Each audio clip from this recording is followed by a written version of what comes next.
Ayan si Aya. Hi guys, congratulations on your show. My first question is for Nadine and James. Since yung tandem niyo kasi since nag-start siya, isa sa parang trademark niya yung parang good music.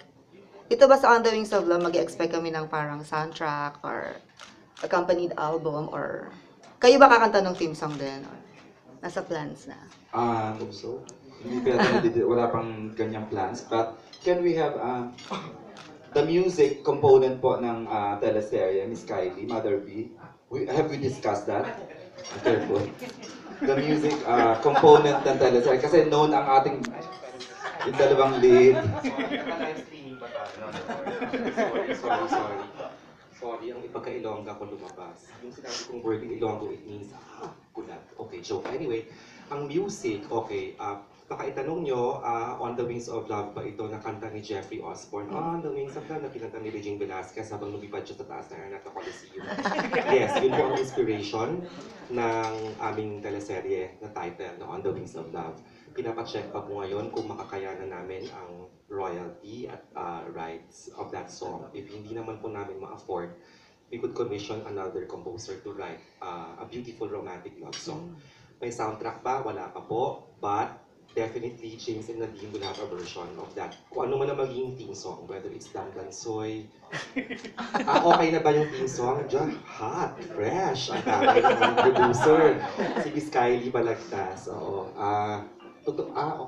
Okay, sinangla yung auto niya para mabili ang Jeffrey Osborne song. So it's On the Wings of Love by Jeffrey Osborne. Familiar tayo doon. Wala pa pong singer na naka-assign, but definitely may version na duet si Jadine, at may trio yan with Arjo as the story progresses when we do our on-ground activations like mall shows, school tour, baptisms, babangluksa, victorias, christenings, and everything. Okay, thank you. Nice Thank you, Mother naman. B.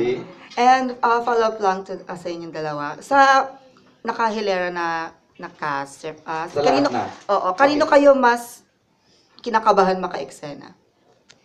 Nico, kanino ka kinakabahan? Kay Direk Don ba? Ay, hindi. Sarap katrabaho ni Direk Don. So, Jezebel ba? Si Bianca. Ay, no. Siya laging ka-eksena ko eh. So, Bianca ang kinakabahan ka. Miss Nanette, sinong kinakabahan? May kaba pa ba? May kaba ba? Kaba talaga? Ang tanong. Kaba or pressure or excitement? Okay, yun na Ganun. lang. Mas kanino ka po? Na-excite, kinakabahan, or anong feeling mo na maka-eksena? Challenge ako Ayan. sa lahat ng magiging eksena ko dito because I know that I've worked with Dawn already and Cynthia Patag, Mitch Valdez, Tessie Tomas, apat kami. Okay. And then, andyan si Sir Joel. At si Miss Cherry Pie. Lahat yan. Excited ako sa lahat. Basta alam ko lang, ang magiging papel ko dito, I will represent the seniors. Okay, Miss Bianca, who do you look forward to working with, or anong excitement? Na-excite po akong maka-work silang lahat kasi first time. First time all na? the actors, yes. First time po sila makaka-work. So, looking forward ako. Parang mangangapa, pero alam ko namang magiging masaya kami sa set. So, yun po. Thank you, B. Of course, Arjo. Who do you look forward? There's so much challenge, excitement. Everyone, challenge.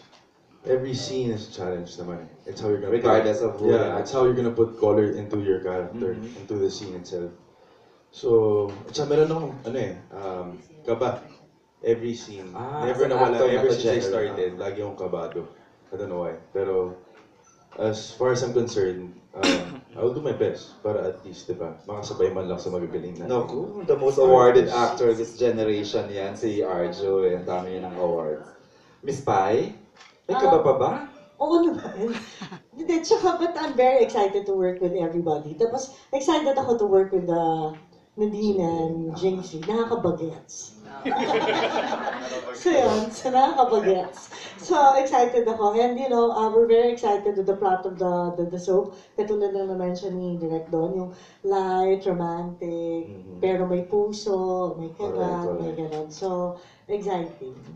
Lampasan na natin sa The Great Joel Torre. Sige nga po, meron pa ba, Sir Joel? I'm very excited to work Mas with excitement. Nadine and Bianca kasi kami magka-eksena lagi. And of course, everybody. Ang pressure para sa sarili ko. Kasi light, usually heavy drama, plus pag nakatrabaho sa dalawa, hindi na ako maging senior citizen. Sir Joel, babalikan kita. Very picky ka when it comes to television projects. Hindi naman. You are. You are talaga ipilit ko. What's so special about On the Wings of Love? Ang tinanggap ko, usually aminin natin, Coco Martin, sino yung mga nakaano mo na ang bibigat ng mga teleserye mo? Honesto, ako, ang dami. What's so special about On the Wings of Love that made you, Siyempre, bago siya para sa akin. And it's with the new love team. And of course, light siya. Usually, I mean, light comedy, light romance. So yun. Gusto mo naman ng konting balanse sa TV projects mo. Alam mo, hindi rin light eh. Kasi nandito ako. Heavy. Heavy. Okay, James, who do you look forward to working with? Excitement, challenge? I'm definitely excited to work with everyone. I haven't had a chance to work with anyone yet, except Nadine. But I'm not sure what to expect yet, so I know it'll be a learning experience. Yes. So, very excited. Okay, good. Nat? Same po with everyone din. Kasi parang, like kami lang ni James yung ngayon pa lang talaga magsusoap. And everyone has been doing soaps na Correct. before. So, we're really, really excited. Pressure lang po for myself to always parang be consistent in doing my best talaga. And parang maging consistent na 100% palagi yung effort.